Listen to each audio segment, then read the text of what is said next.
Welcome to Armchair Expert, Experts on Expert. I'm Dan Shepard. I'm joined by Monica Mouse. Hi. How are you? Oh, we were saying that maybe my new animal is it's like a mouse. A Hyrax. Hyrax. You're a Hyrax. Monica now. Hyrax. Oh, yeah, Monica Hyrax Padman. Because you said your new nickname is the Boulder. Oh, shit, right. That was on another thing that we didn't air. Yeah. Yeah. That's important. People should recognize that I am now going by the Boulder. Yep. Because what's more formidable, a boulder or the rock? I think the viewer can decide. This guest, I really hope people listen to this interview because I'm going to put it into a handful of guests we've had where I just was literally overwhelmed with the scope and breadth of their knowledge of how all things work, where I was like, oh, wait, does this person kind of understand how everything works in concert? It's amazing to be in front of someone like that. Yes, and that man is Eric Schmidt. Now, Eric Schmidt is a technologist, an entrepreneur, and a philanthropist. He is the founder of Schmidt Futures and former CEO of Google for a long time. Yeah. I started this interview wondering how would those two people pick someone they thought was more qualified than themselves to run their company? Yeah. Who could that person be? And we met him. He has a new book out called The Age of AI and Our Human Future. The Age of AI and Our Human Future explores what society must be focused on right now to make sure that we are prepared for a new reality where humans and AI must coexist. He wrote this book with Henry Kissinger and Daniel Huttenlocher. Fascinating interview. Please enjoy Eric Schmidt. We get support from Quince. So we've been talking about Quince a lot lately, and as we head into fall, it's the perfect time to reset your wardrobe with their amazing pieces. I think it's so fun to do when the seasons turn over to just spruce up your wardrobe with a couple specials, and Quince is the place. Totally. We're talking organic cotton, Mongolian cashmere, tailored chinos from just $60. Premium fit and quality you'd expect from a luxury brand designer. I love Quince. You know, I like it understated and subtle, and I like stuff that has high quality. And Quince checks all those boxes. I love a lot of stuff from Quince. Honestly, they have incredible premium denim, which is very important for fall. It's pretty much all I wear in the fall is denim. And Quince has such a good selection of quality denim. Their stuff is so versatile, timeless, and built to last that you just grab every single day without thinking. Right. And all of that for 50 to 80% less than similar brands. They go direct to ethical factories, cut out the middlemen, so you get all that quality without overpaying for it. We love that. And they do way more than clothes. They have bedding, cookware, bath essentials, travel must-haves, same deal, and great quality. Upgrade your everyday. Download the Quince app for app-exclusive offers or go to quince.com/Dax. Get free shipping on your order and 365-day returns. Now available in Canada and the UK too. That's QUINCE.com/Dax. We get support from Apple Gift Card. Back to school is here, and for many, that means some big life transitions. Whether they are heading into a new grade or setting up a dorm for the first time, you want to give them something that actually supports their growth and success. Apple Gift Card is a versatile solution because it takes the guesswork out of gifting. It's not just about a new pair of AirPods for focus. It's about giving them the invaluable chance to choose the digital tools and subscriptions that suit their unique journey. They can use it for productivity apps on the App Store, movie nights on Apple TV, or extra iCloud storage for all those new memories. With Apple Gift Card, it's so empowering to give the students their freedom to allocate their own resources. Celebrate their new academic chapter. Visit applegiftcard.apple.com to celebrate their milestones and gift one today. He's an armchair expert. He's an armchair expert. He's an armchair expert. So, first of all, nice to see you. Great to see you again. Yeah. I guess I would have, a year ago, if someone asked me, do you think you'll ever meet Eric Schmidt? I would have said no. And then here we are twice face to face within, I guess, because of 4 the months. Illuminati. Okay. We've had so many people on from that event. And I'm so jealous. And if Adam doesn't invite me next year, I'm going to be mad. making that Well, Jared clear. Cohen's the guy you want. Okay, well, I Jared, we've think, had on your Jared, so side in this scenario. he's getting an email from me. He controls the world, as far as I'm concerned. and he's grown into a real person. He started off as sort of a kid in the State Department. Yeah. But he made a significant set of accomplishments. You may not know this, but his most significant achievement has been he worked tirelessly for the last few weeks to get all the Afghani refugees out. And what he did, which I didn't understand, is he simply called all the prime ministers and yelled at them. Oh, really? You have to do this, you have to do this, you have to do this. Because it was the only way to get places to put these people.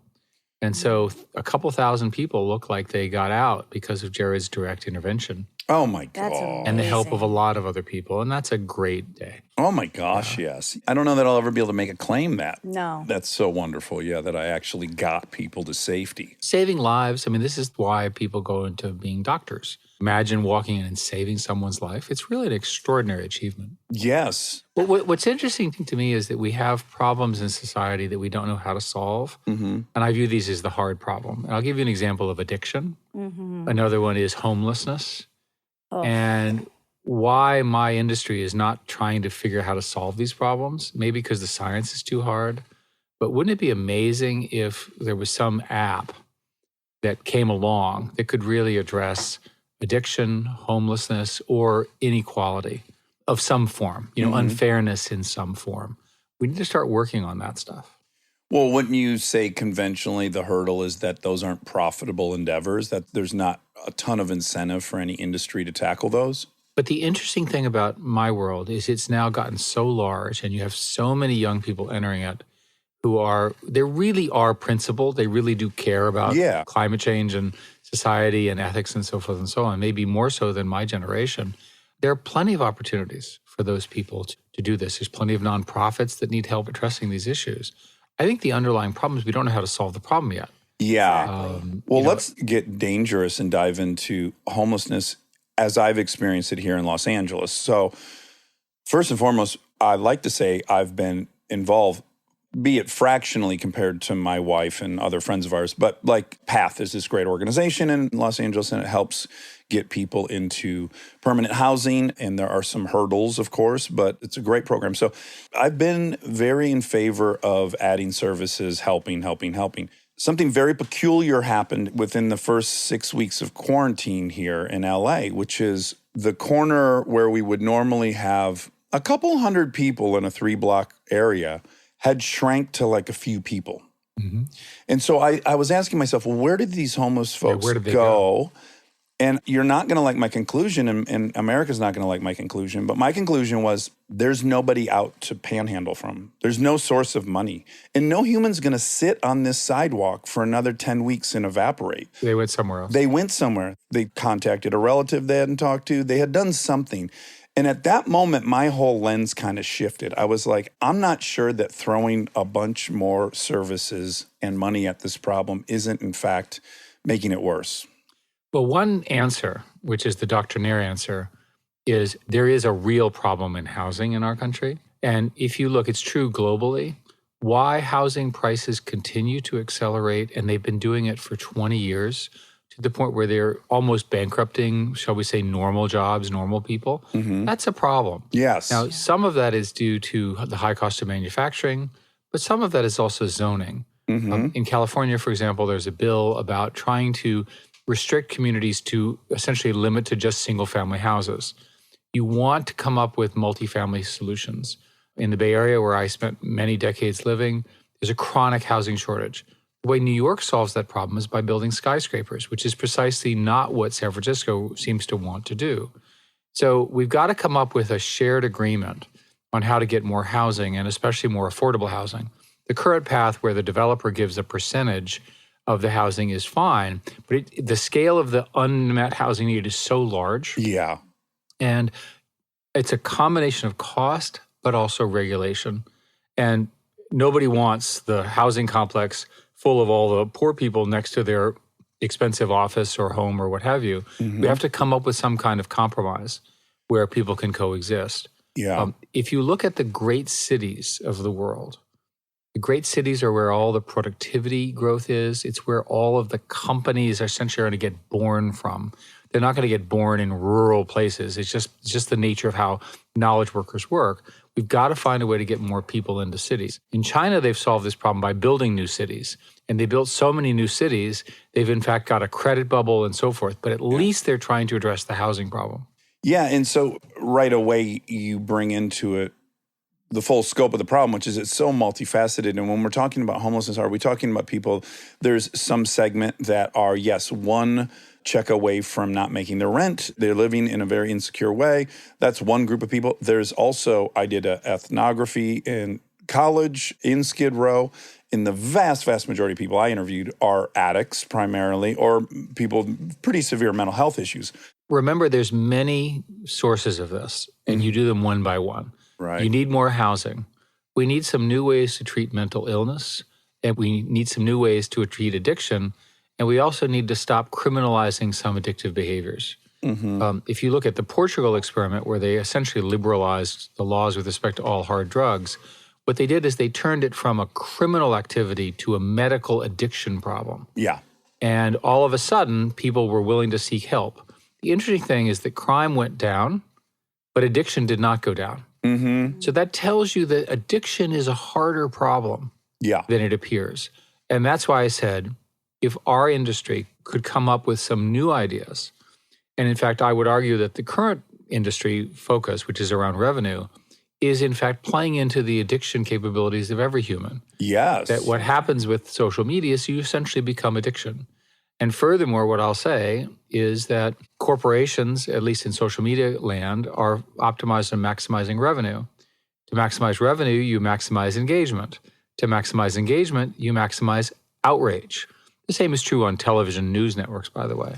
Okay, so I think this is a great bridge into what could possibly be the utopian aspect of AI. There's going to be a dystopian aspect and a utopian aspect. But if we can imagine a world that Yuval Harari has suggested, or many other people have suggested, where machines will ultimately do all the tasks that laborers are currently doing. I know it's just one of the fun thought experiments we could run, is whether or not this job, Monica and I's, could eventually be done. But we're going to earmark that. In this world, this utopian world where we're not doing any of the menial tasks anymore, and we are really just being creative, obviously there has to be an enormous paradigm shift in money, in earning, in expending, and living. So I guess in that utopian future, if money itself is not the incentive, then these other things could be incentives. Right. So let's think about 200 years from now or 300 years from now. Yeah. Unfortunately, none of us will be around, but Well, our children's hold descendants on. will be. Eric Lander thinks different. Let's see. So the important point here is, let's think beyond our current lifetimes. It's clear, by the way, that the lifestyle of a millionaire today will be affordable by a normal person, because that has been the pattern. The pattern is that the cars and the TVs and so forth initially come out for the rich people, and then as prices come down, volume increases, they become more affordable. Many people believe that over a long enough period of time, the basic goods of society, eating, sleeping, construction, Netflix will all become affordable to everyone. Now, this is a utopian view, but let's imagine if that were true. And let's say it were true globally to the 11 billion people that we'll have past 2100 on our globe. What would life be like? Now, then people immediately conclude that everyone will be watching television and relaxing and lying by the pool, which is precisely not what's going to happen. What will happen is humans will compete over other things. Yeah. Right? Yeah. They'll compete for complexity. They'll compete for sports. They'll compete for power. Humans are not going to give up identity. What's the scarcest thing in a world full of everything? Fame. Because it's the one thing that everyone doesn't have. Yeah. So you'll have huge competition over fame. One way to understand social networks is that every 10 years, there's a new set of 18-year-olds, if you will, who want to become famous. Yeah. And they look at the 28-year-olds in the previous social network and they say, I want that. I just have that talent and so forth. But those positions are taken. So the new social network comes off with new players. We saw this with YouTube. We saw this with Snapchat. We've seen this with Instagram. And we're clearly seeing it with TikTok. Yeah. And by the way, there'll be one after it. And they're roughly on a 10-year basis because of this fame scarcity. Yeah. I would just add, we could just generally call that status. And as very social primates, that's never leaving us. We are always going to be obsessed with our ranking in our group. There's a famous economist named Herb Simon in 1971 said that the abundance of information leads to a scarcity of attention. And economists think not in terms of abundance, but in terms of what is scarce, right? What do we fight over? Right. Yeah. So if we had infinite money, we would fight over something else. Yeah. But the one thing we don't have a lot of, and we'll never have a lot of, is social hierarchy where everyone's the same. That's right. So we're going to compete for power and attention and whatever replaces money in this utopian scenario. A much more likely scenario, and it's always fun to talk about utopian and dystopian, but a much more likely scenario is coexistence with AI and with all the things that we'll talk about will be happening. And in this coexistence, we'll come up with new things to collaborate and new things to compete with. But we're not going to be sitting at the beach in a world full of resources. It's not how humans work. There's no pride in it, no honor in it, no status in it, no nothing in it. Well, and then using a stereotype, you sit at the beach and you compete on the quality of your tan. Sure. Where you got, what position you have, how close are you to the water. Yeah. You get the right seat. We will compete over scarcity. I got to throw a non sequitur at you right now. So I met you, and you didn't talk a lot. You're like a very generous host. You were the host of this thing I attended, and you let everyone else shine. And now just within 5 minutes of talking to you, I'm like, this motherfucker's brilliant. That's the way to do it. That's what you do. Slow play. Yeah, I love just the overall comprehensive knowledge you have. That's really kind of you, Dax. I'll give you my life advice, Yes. which is ask a lot of questions and be curious. If you ask a lot of questions, you can be annoying, but people are always flattered if you ask them their opinion. Oh, yeah. Always works. Mm-hmm. And if you're actually listening to them and curious, you might learn something. And frankly, it's so much easier to let people who are experts explain things to you than do your own research. I learned a while ago not to trust marketing.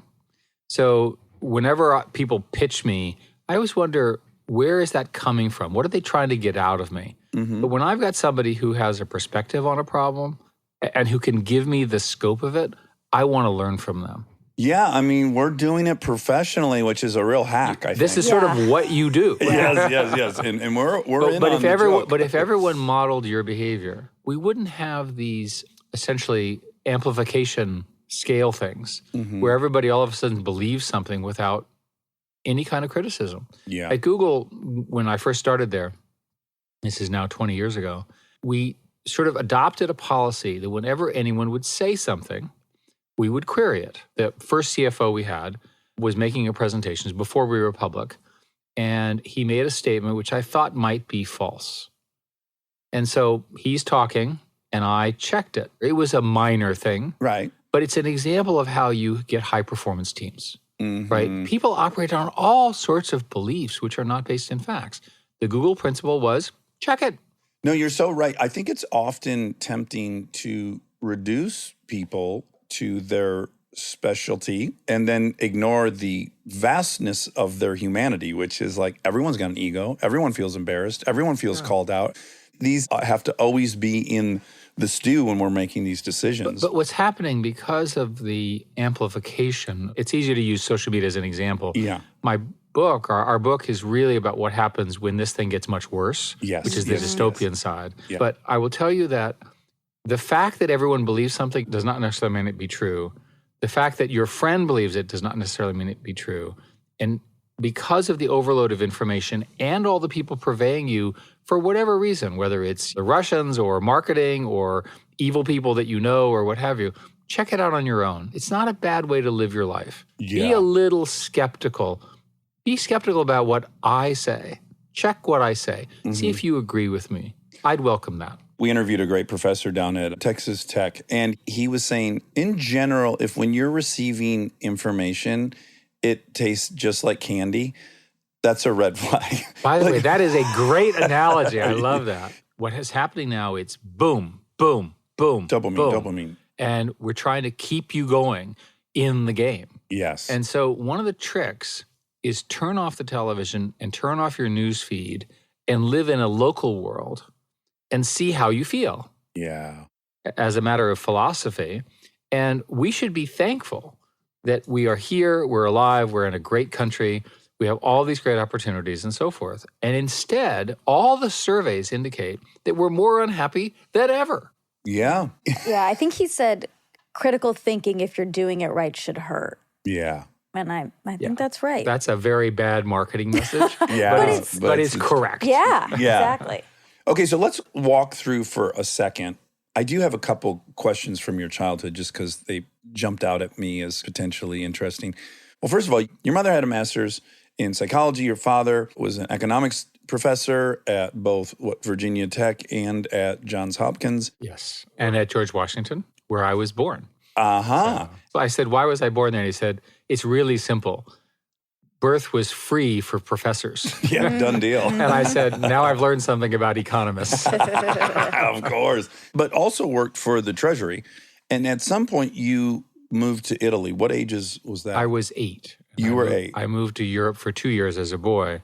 And I can tell you that it was an enormously transformative experience because at the time, Americans didn't travel to Europe the way they do now. Mm. And so this was post-war Europe, still very poor compared to the United States. We lived very well on a professor's salary because of what is unimaginable today. Europe was very inexpensive. Sure. Yeah. But it caused me to appreciate the global nature of life. Italians are the warmest people you'll ever meet.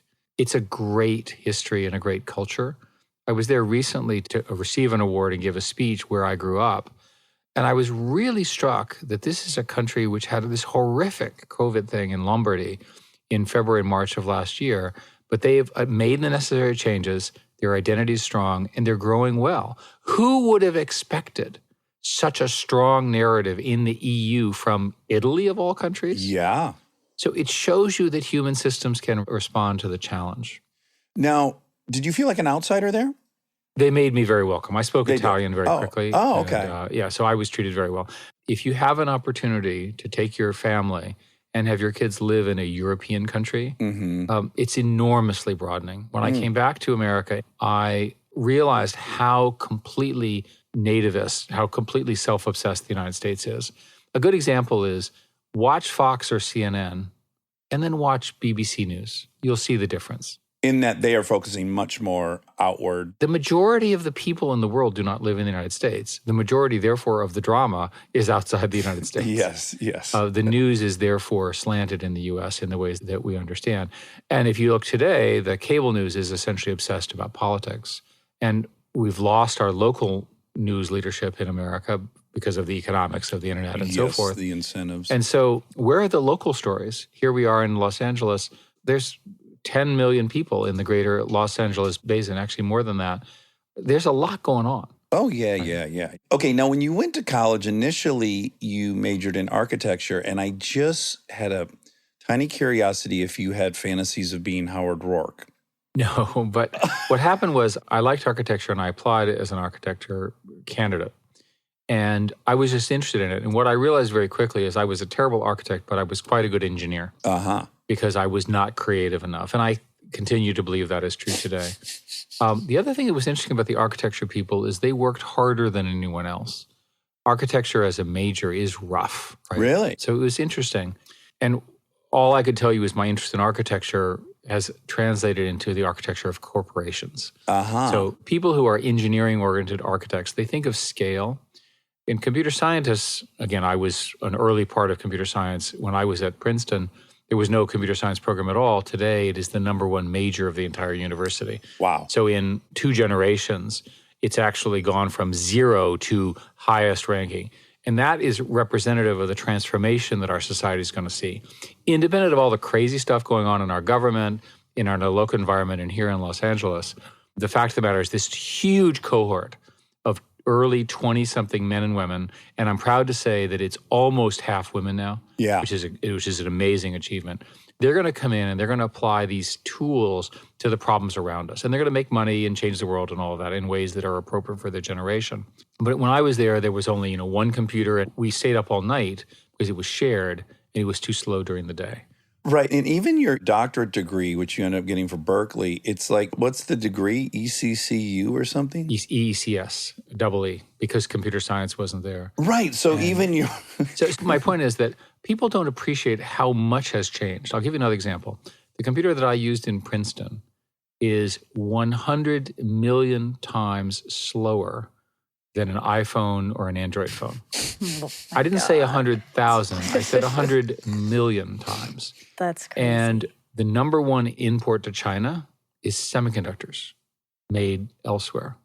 It shows you how powerful the digital revolution is and what is at stake. Well, I like the parallels people have been making in regards to Taiwan, and that Taiwan will most likely be seen as a Kuwait was in 1990, where we cannot allow it to be taken over. It's too vital to the world economy. I think that's the consensus. And I'll give you the background, by the way. There's a fab system of foundry, as it's technically known, called TSMC, Taiwan Semiconductor Corporation. And it was founded by a fellow named Morris, who actually was a physicist at Berkeley and so forth in the 60s and 70s. And he was trained in America, and he went back to Taiwan, which at that time was very Western compared to China. Mm-hmm. And so working in Taiwan, he managed to build this extraordinary company, which is worth many hundreds of billions of dollars. And it is roughly half of the world's foundries for the key chips that we all use. And it's a triumph of engineering, it's a triumph of science, and it's also a triumph of government policy because they received enormous financial support from Taiwan to do this. So again, just like we had with Operation Warp Speed, we had the government procuring the vaccines, whether they worked or not.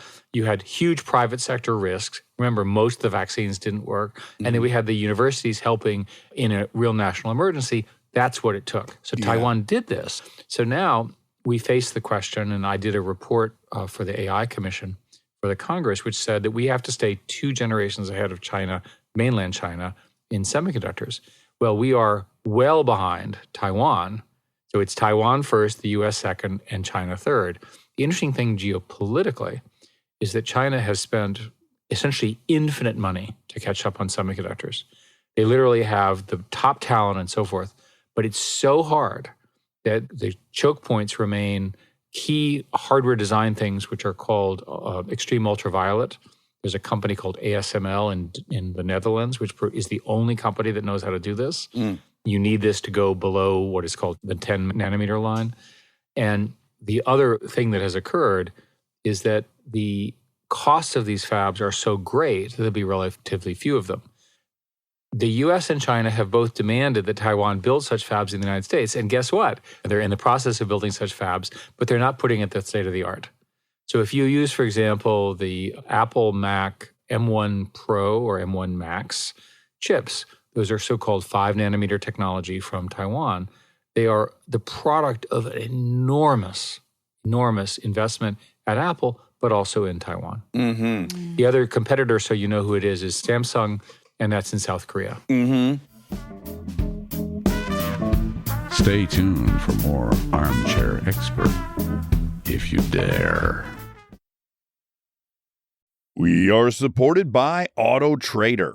All right, if you've been putting off car shopping because it sounds like a whole thing, buying your car online on Auto Trader makes it way easier, really. You can shop tons of cars online, compare prices, check financing and trade-in options, all from wherever you are. And if you want to start online and go to the dealership for a test drive, you can do that too, really. What I like is the flexibility. Start online, finish at the dealer, or the other way around. Your info stays with you, so you're not starting the process from scratch. Plus, you're working with local dealer listings, so you've got real people helping behind the scenes. And when you're ready, you can pick up your car or have it delivered. Really. Buy your car online on Auto Trader. Really. This episode is sponsored by BetterHelp. You've heard us talk about BetterHelp for a while, but I don't know that we've ever talked about how much people love this service when they use it. BetterHelp has an average live therapy session rating of 4.9 out of 5 based on over 1.7 million client session reviews. And you can check out the reviews yourself at betterhelp.com/reviews to see how much they love BetterHelp. Knowing that kind of service feedback from real people speaks for itself. I'm a huge proponent of therapy, as we've talked about before. I've learned so many things about myself that I believe truly only an outside objective person could help me come to. BetterHelp makes it easy to get started. Answer a few questions, get matched with a therapist based on your needs, and switch therapists at any time if it's not the right fit. See the reviews, see what stands out, and see if BetterHelp is right for you. Visit betterhelp.com/Dax. That's betterhelp.com/Dax. Thank you to our presenting sponsor, HP, for supporting this episode. Parents, you've got enough on your back-to-school list right now. Ink cartridges do not need to be on it. They just don't. The HP Smart Tank printer uses a refillable ink tank and comes with up to 3 years of ink included. It's the last printer you'll ever need. To learn more, search HP Smart Tank. This episode is supported by Helix. All right, let's talk about something we both really care deeply about: sleep. It's the most important thing. I've had my Helix mattress for years now, and I genuinely think it's one of the best investments you can make for your home. Mine still feels just like it did when I first got it. Well, that's the thing. It's not one of those mattresses that caves in after 6 months. These things are built to last. And, I'm a side sleeper. I ordered a side sleeper and I get hot, so I have cooling. And I can't tell you how much more comfortable it is to be in there not sweating and tossing and turning. Cooling is really important. I've read that you're supposed to sleep a little bit cold. So I also have cooling. And they have over 20 models, so it's not a one-size-fits-all situation. You just go take their quiz and they match you to what actually works for your body. Plus, they've got cooling upgrades, which heading into summer, non-negotiable. Truly. Go to helixsleep.com/armchair for 20% off. That's helixsleep.com/armchair for 20% off. Make sure you enter our show name after checkout so they know we sent you. helixsleep.com/armchair.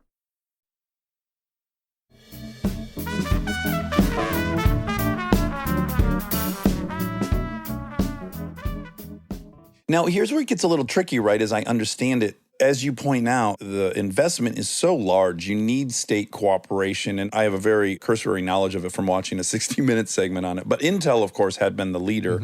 And they didn't really have any kind of U.S. support. It was not invested by us in the same way Taiwan invested in that company. That's correct. And then now we get into a really tricky scenario because the headline will read like U.S. propping up trillion-dollar company. So it looks like it's a corporate welfare program. And I think we lose sight of the national security aspect. Right. And by the way, that's a political problem in our system that we're going to have to overcome. But let me tell you that China doesn't have this problem. Right. China is pouring money to achieve chip leadership, which will hurt American firms. Every American industry economy. that we're on the precipice of competing over. Yeah, and in fact, to continue on China, China has defined the following markets as interesting to it: artificial intelligence, software, AI, quantum computing, energy, financial services, and essentially tracking and face recognition, and a few others. Well, that's essentially the whole world I occupy. Yes. Right? That's everything that I am working on in my history. It's the source of the primary profits for all of the globe's fastest growing companies. All of the stock market winners have essentially been as the basis of that. So the Chinese are very clear on where their priorities are. What's the equivalent list in the United States? We don't have one. We can argue over steel and corn and wheat and so forth. Those are fine things to argue about. Yeah. They are not strategic. No. Occupying the strategic platform for the globe is crucial. And let me give you an example of how we screwed up. Really quick, bioengineering's in there as well. Yeah, I'm sorry, and I omitted synthetic bio. That's a terrible omission on my part. That's going to be huge. It's going to be immense. Yeah. China's building a biobank that is even larger than anybody else's. Yeah. So again, it's coming, and we need to get organized around this. How do we do that? Well, first we need a national plan, and the national plan has to involve some amount of financial support from the government. The government always has supported basic research. Thank you very much. It's at the lowest level it's been since Sputnik. That's not good. But the other thing that happened was we got out of the semiconductor business and out of the 5G business in the United States, with the exception of Intel and a few other cases, because the profits weren't there. It was better to be linked to a supply chain to Asia primarily. Well, now with these national security concerns, we need to do some reshoring. Reshoring in an industry which we left is expensive. Somebody's got to pay for it. Furthermore, let me give you two examples to illustrate this point of what happens if we screw this up. Huawei is a state-subsidized manufacturer in China. They build really, really excellent 5G infrastructure. They're also full of national security concerns. The United States is trying to get people not to use Huawei, especially mission-critical things, but we don't have an alternative because we got out of that business. Mm-hmm. That's a problem. We Yeah. need to fix that. I'll Yeah. give you another example, TikTok. Now, TikTok's great. Chinese company, people love it. It's the new big thing. It's going to be on its way to be $1 trillion company. It has huge growth everywhere.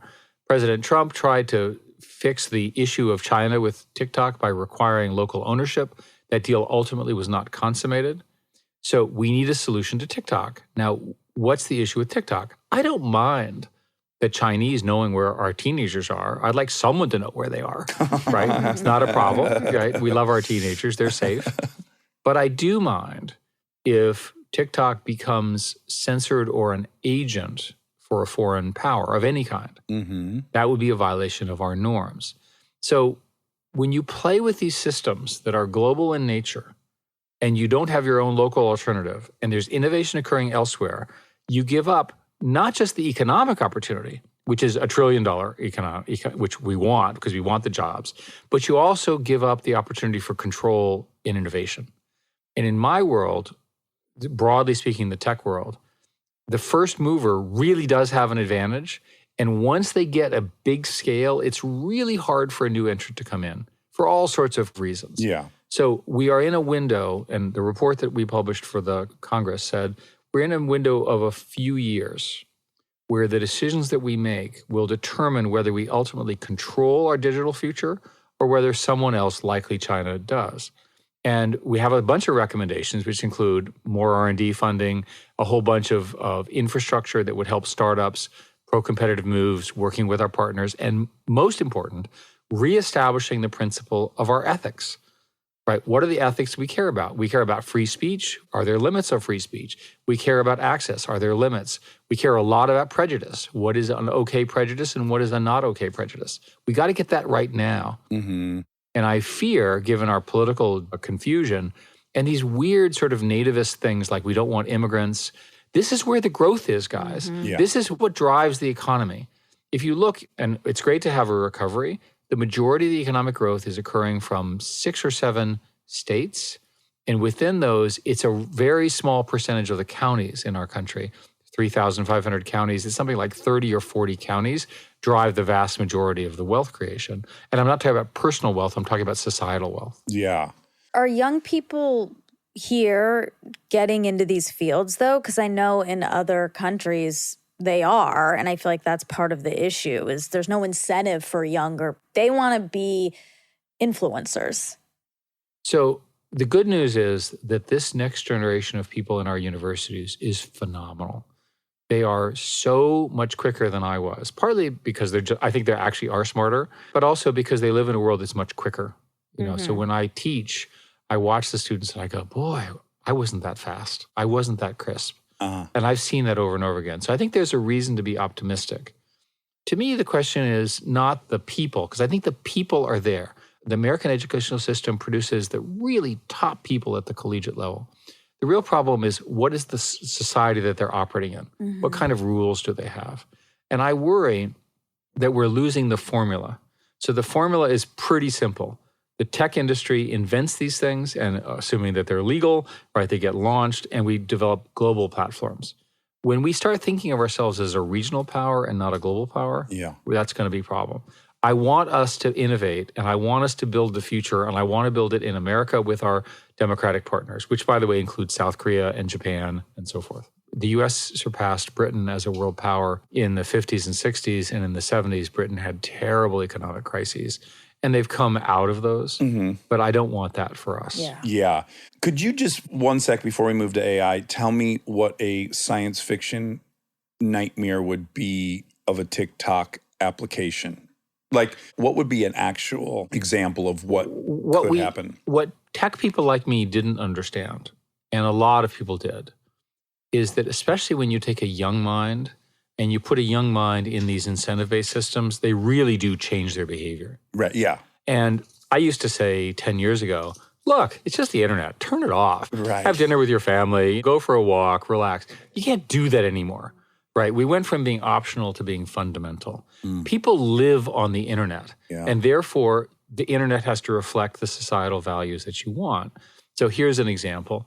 China decides to insert censorship or promotion within the TikTok system that demotes or promotes stories that they like. Now, would we notice this?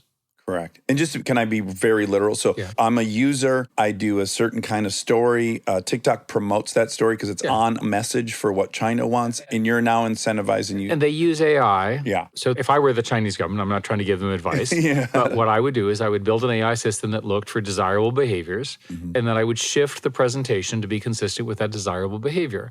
You would learn what the behaviors were. You wouldn't know. This is the way computer scientists think.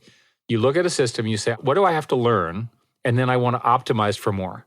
So in a business, for your listeners, in a business, basically, you want to get more customers. So you could learn what customers are actually doing as opposed to what you think they're doing. Learn what they're doing, and then whatever they're doing, shift it to maximize revenue or whatever it is you're doing. That's how the tech companies work. Yeah. There's no reason to think that governments couldn't require that the same. Right. And by the way, that would be a huge values violation in America. Yeah.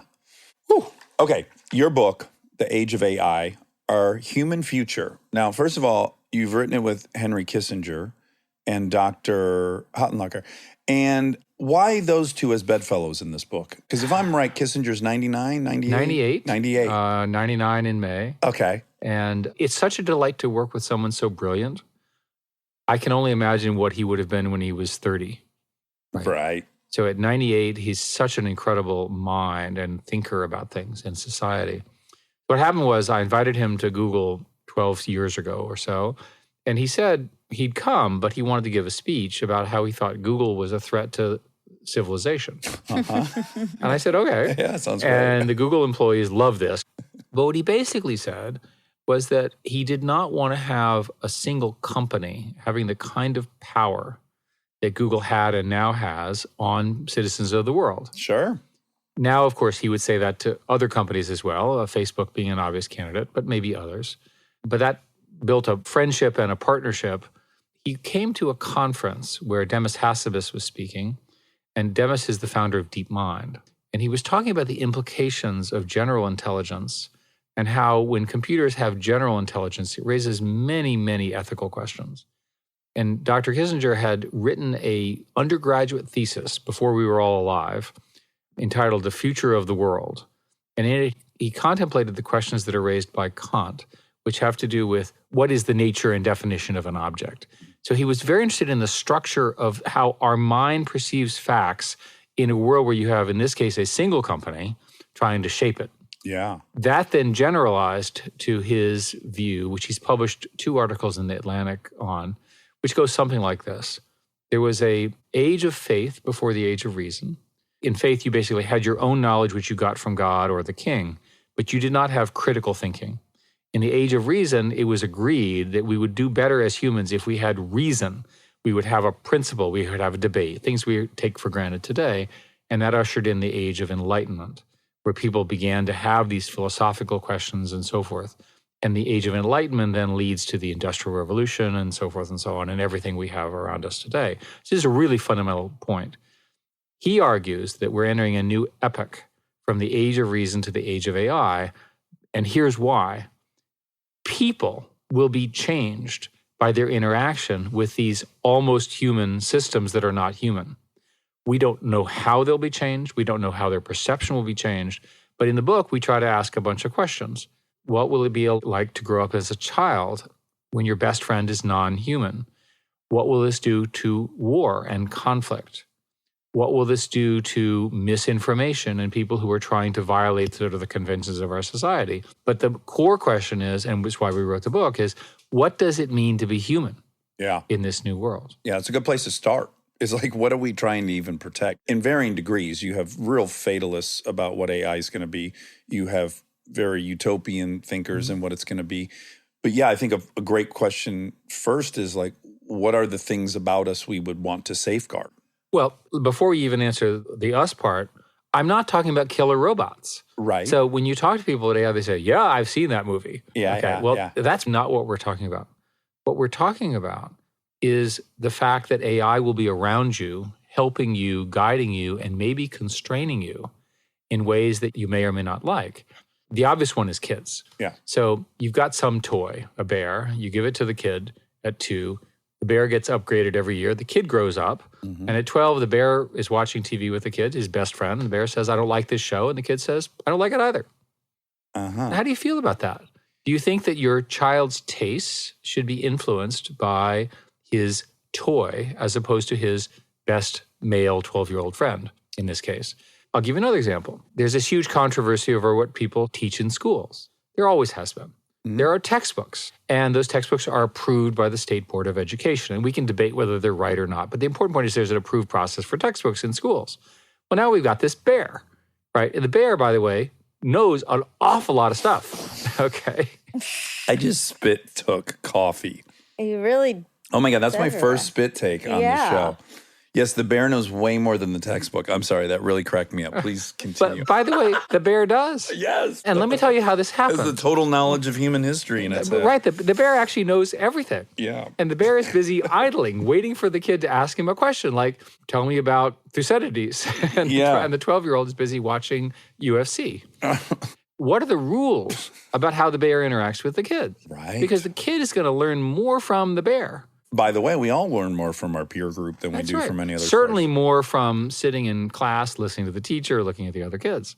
So now let's imagine the bear learns something, and it learns incorrectly that lollipops cure cancer in children. Mm-hmm. And the bear is programmed by an objective function to keep the kid happy. And happiness involves being healthy and alive. So the bear decides to start suggesting the kid consume lollipops. Mm-hmm. The ability to subtly manipulate a developing mind, it's a very big deal. Yeah. And the same thing is true for adults that you see today in the Facebook and Twitter examples, where you have manipulation by people who know how to get them excited. They get them excited by outrage. and YouTube. I mean, like the rabbit hole, that whole Oh my God, thing that is was that. It's so- just the The slow. tiniest nanometer nudging in a direction. And in YouTube's case, they actually made some changes that are important. right. They stopped recommending the most emotional and crazy videos. Yeah. They're still there, right? So they can say they didn't censor them, but they don't recommend them. Yeah. And we've seen situations over the years where people would start watching something in YouTube and then they would get radicalized, Exactly. Yeah. watching one more and more. This is a rabbit hole point. Yeah. Yeah. So that kind of stuff. And I defy you to write a regulation, sit down with a pen, try to write, how would the government regulate this kind of behavior? It's not obvious to me. We need a consensus about that. Well, so what I want to talk about in the best friend hypothetical is from the second I read that was one of your points, I go to what does a child actually need? So I think that the product would obviously be designed to alleviate stress on the parents. They're the ones buying it, right? So ultimately this AI bear, the parents are going to decide to get that. And they're going to decide to get it because now the kid's more entertained. They have more free time to themselves. That would be probably the incentive for the parent. Yeah. Unfortunately, everything great that a human learns is through compromise, is through struggle, is through disagreement, is through sharing when they don't want to share, is through fighting. So this device that will obviously be bought to help you as the parent have an easier time in life is not going to present any of those things that a human should have to endure. So right out of the gates, I don't know how the product, if it was an ethical one, would even be sold. So I'm going to buy this bear I'm going to hear them fighting upstairs? In theory, right? But how would you regulate this? Right. But the most important thing is remember that this is technology today, which is imprecise, it's dynamic, it's emergent in the sense that when you combine it with others, it does stuff that's unexpected, and it's learning while it's on the job. Right. So the problem here is you're the parent and you buy again, I'm using the bear as a metaphor, you buy any form of digital toy, Yeah. trying to do the right thing for the kid, and the toy is learning. What if it learns the wrong thing? And sometimes it could learn the wrong thing because it made a mistake, but it could also be misprogrammed by a government or a competitor or marketing or an incentive. So you have this crazy idea, you think we should give the equivalent of these bears to every child. How do we support that with advertising? Now the bear becomes advertising to the kid, Right. and the kid basically then wants the toy, and the parents have to buy the toy. That seems like a terrible idea. You're so right, because in the pursuit of everything being democratized, you can't offer a product that's only beneficial to the wealthy people who can afford this product. So then how else do you provide it to everyone? Well, advertising. This is how the internet works. I feel like before this would even be permitted, we would all have to collectively agree, and social scientists would collectively agree, on what percentage of the interaction between a child and its best friend should be conflict, which percentage should be bonding in it. So I can guarantee you there is no number Right. that I can use. And if you can't tell me the number, then the tech industry is going to do whatever it wants. that's what I'm saying, is like we can't even get consensus on our side where we might want to say, well, here would be the guidelines of what this thing should do. Again, I think the issue of developing young minds is going to get much more important, and we've got to get ahead of that. Let me give you another example. Does AI perceive things that are different from what humans perceive? And if so, what happens?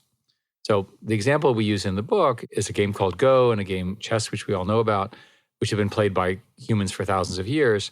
Not only won those games against humans using these new AI techniques, which is a major achievement because they thought they were not possible, but more importantly, they invented new strategies. Now, how is it that in a game that's as mature as chess as Go, that we could invent a completely new strategy for a game that's been played for thousands of years? So one possibility is that it was always there for humans to discover, they just couldn't see it. Mm-hmm. Another possibility is that the computer actually discovered a new truth that we as humans can't really perceive. Oh my gosh. Now, this is a thought experiment, but Yeah. let's imagine that these systems get smart enough that they begin to do things that are actually correct, but they can't explain what they're doing, and we don't understand what they're doing. Now, Dr. Kissinger says if you look at history, there are two things that happen. Either people rebel, that is literally with guns, against these overlords, or they invent a new religion, that there is a religious component about faith because they can't understand what's actually going on. Well, and yeah, the real historical examples, of course, you'd give is like Galileo's virtually that. He is the AI that believes in the Copernicus way of thinking of our solar system. And then, yes, that person it's too threatening. We put them in jail. It also makes me think of, I watched this documentary on physics, and to learn, and I didn't know this, that all the theories that have been around for the last 60 years, those theories actually don't exist in language. They only exist in mathematics. The That's entire thought exists only in mathematics. And when they're telling you about it, they're using this very substandard method to try to explain to you what's happening in the mathematics. So that was like, for me, kind of mind-shattering. Like, wow, our language can't account for what That's they're correct. thinking of in this math. Our language is not precise enough. Right. Stay tuned for more Armchair Expert, if you dare. We are supported by HP. If you're a parent or you know one, like I do, or you can help take care of kids, you already know what August feels like. It's not summer anymore, it's the pregame. The supplies list, the forms, the "we need this printed by tomorrow" texts that come in at 9 p.m. And I say this as someone who's been on the receiving end of those texts in a former life. You're ready to help, and then the printer says no, out of ink, blinking at you, useless. It's such a small thing, but it will absolutely derail your night. So when I heard about the HP Smart Tank printer from HP, America's most trusted printer brand, I thought this is the kind of thing that actually makes life easier, not in a big flashy way, in a one less crisis way. Instead of those little cartridges that run out the second you need them, the HP Smart Tank uses refillable ink tanks, and it comes with up to 3 years of ink included. 3 years. That's 3 back-to-school seasons without the cartridge panic. HP can't fill out the forms for you, but they can make sure the printer is never the reason you're up past midnight. Search HP Smart Tank. This podcast is brought to you by Squarespace. We've talked before about Rob building our website on Squarespace, and I bring it up again because it's a perfect example of what they do well. Rob had all the pieces, the content, the vision, the ideas, but he needed something to actually take all that and make it public facing. And Squarespace was that bridge. Maybe you're in the same spot. You've been developing something, a business, a skill set, a body of work, and it's been private. It's been yours. But at some point, you're ready to put it out there, and that transition from private to public can feel like a huge leap. Squarespace makes it feel like a step. Beautiful templates, built-in SEO, email campaigns, scheduling, analytics, everything you need to go from "I've been working on this" to "here it is, come find me." All in one place, no code, no stitching together a bunch of different tools. So if you've been sitting on something and waiting for the right moment, this might be it. Head to squarespace.com/DAX for a free trial. And when you're ready to launch, use offer code DAX to save 10% off your first purchase of a website or domain. We are supported by Arm & Hammer toothpaste. I feel like so many parts of our lives have gotten a little overcomplicated, including toothpaste. There's always some new ingredient, new promise, new thing you're supposed to suddenly care about. Arm & Hammer baking soda toothpaste keeps it simple. Powered by baking soda, a time-tested ingredient you already know and trust for a clean you can actually feel. It removes up to 3 times more plaque in hard-to-reach areas compared to a leading toothpaste, and it gently whitens. And if you hear baking soda and think, wait, is that gentle enough? Arm & Hammer is actually a less abrasive toothpaste, and it is designed to protect enamel. Myth busted. It's also the #1 dentist-recommended baking soda toothpaste. I am a broken record on Arm & Hammer toothpaste. I love it. I've been using it for years and years. My dad first introduced it to me, and I've never gone back. I've also gotten a lot of people on it, and once you go to Arm & Hammer, you won't regret it. My personal favorite is the Arm & Hammer PeroxyCare toothpaste. It improves gum health while gently removing plaque and surface stains, but also just my mouth feels so clean after. They have so many. They have advanced white toothpaste, which is great. I also use that. Complete Care toothpaste. Everything is perfect. Try Arm & Hammer toothpaste to taste the difference. Feel the difference. Shop at your favorite retailer between August 2nd and August 15th to save $1.50. Arm & Hammer baking soda toothpaste. Save $1.50 August 2nd through 15th. This episode is brought to you by ServiceNow. Look, I have my dream job. I get to talk to folks I admire like crazy and ask them virtually any question that I want to. I can't imagine a better way to spend my time. But even dream jobs have some not so dreamy parts, the stuff that gets in the way of the actual work. Now, that's where ServiceNow's AI specialists come in. They don't just tell you what you should do about your busy work. They actually do it, start to finish. Cases closed, requests handled, no extra work for you. So you and your team can focus on what matters most, which for me is, are they obsessed with male bodies on the same level as I am? They never are. To learn how to put AI to work for people, visit servicenow.com.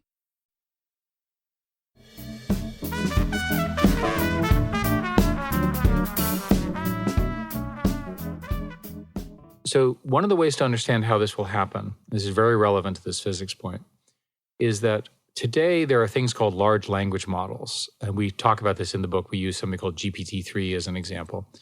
And what they do is they suck all the text that they can find in, and they figure out what the text is about. And then using all sorts of tricks that are very powerful, and it's very expensive to compute. These things cost $100 million to build one of them, for example. They appear to have human-like knowledge with errors. You can ask it to compose something. You can ask it to define itself. So, for example, on the back of our book, we have a quote from GPT-3. It was asked, "Are you human?" And it said, "No, I'm not human. I am a language model. I don't have the reasoning capabilities that you as a reasoning machine have." Now, how did it learn that? Right? It figured it out because of the descriptions that were about what it was versus what humans were. Yeah. But it appears to have insight. So many people believe that the path goes like this. So the first thing you do is you get the language model. Then you figure out what is called dialogue, where you can start asking questions. I was playing with one, which is not announced yet, and I said, tell me the product that's in 2001: A Space Odyssey that is available today here in the United States. And the correct answer is a tablet. Okay. And because it was the first demonstration of a tablet device. And so it comes back and it says there was a tablet, which is the origin of that. And it used a different algorithm from the kind of thing that Google search uses. That's an example of a breakthrough.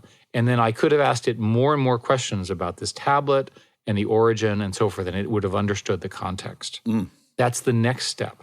All of these systems today have the problem that they don't have their own volition. They can't generate their own objective function. Right. So the sequence goes as follows. The first phase is we get really good at somebody else's objective function. The obvious one there for a physicist is they spend all day doing physics. And then it's 5 o'clock and it's time to go home. And so they say to the computer, I want you to read every paper that's ever been written on eigenvalues of this thing. Yeah. And tomorrow morning when I show up to do physics, I want you to give me the best idea that I should pursue. Oh, wow. It's the same assistant that you would get because you would say, I'm preparing for a show.